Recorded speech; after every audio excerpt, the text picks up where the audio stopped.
Hi friends, ఇప్పుడు మీరు చూస్తున్నారు కదా, ఇదే 3 ఫేజ్ ట్రాన్స్ఫార్మర్. దీని ద్వారానే మన ఇంటికి పవర్ సప్లై అనేది వస్తుంది.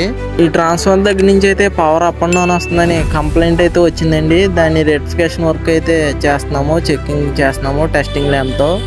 మన ట్రాన్స్ఫార్మర్లో కంప్లైంట్ లేదా లైన్లో కంప్లైంట్ అనేది తెలుసుకోవడానికి అయితే ఇక్కడ ట్రాన్స్ఫార్మర్ దగ్గర అయితే టెస్టింగ్ ల్యాంప్ అయితే యూజ్ చేసి ట్రాన్స్ఫార్మర్ అయితే చెక్ చేస్తున్నాము.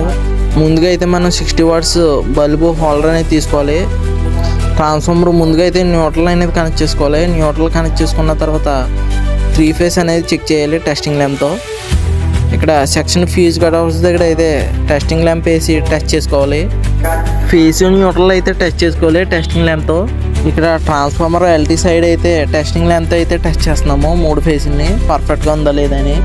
ఇలా టెస్టింగ్ ల్యాంప్తో ఎందుకు టెస్ట్ చేసుకోవాలంటే మన ఇంట్లో పవర్ ఫ్లక్చువేషన్ ఉన్నదైతే వెంటనే తెలుస్తుందండి ల్యాంప్తో టెస్ట్ చేయడం. అదే ఎల్ఈడి బల్బు ద్వారా అయితే మనకు తెలియదు, ఎందుకంటే అది లో వోల్టేజ్లో కూడా అయితే లైట్ అనేది గ్లో అయిపోతుంది. కాబట్టి ఇదైతే 230 volts 60 watts కాబట్టి చిన్న ఫ్లకరింగ్ ఉన్నా సరే అప్ అండ్ డౌన్ ఉన్నా సరే టెస్టింగ్ ల్యాంప్ ద్వారా అయితే తెలుస్తుంది మనకి. కొన్నిసార్లు ట్రాన్స్ఫార్మర్ దగ్గర కాకుండా లైన్లో కూడా అనేది జంపర్లు అనేవి లూజ్ అయిపోవడం వల్ల లైట్ కూడా ఫ్లికరింగ్ అవ్వే అవకాశం ఉంటుంది మన ఇంట్లో లైట్స్. ఇక్కడ ట్రాన్స్ఫార్మర్ దగ్గర అయితే 3 ఫేజ్ అయితే టెస్ట్ చేసాము. ఇక్కడ 3 ఫేజ్ అనేది బాగానే ఉంది. ట్రాన్స్ఫార్మర్ దగ్గర పవర్ సప్లై బాగుందో లేదో ఈ విధంగా టెస్టింగ్ ల్యాంప్తో అయితే తెలుసుకోవచ్చు. మరిన్ని JLM ఎలక్ట్రికల్ వీడియోస్ గురించి ఛానల్ అయితే సబ్స్క్రైబ్ అయితే చేసుకోండి.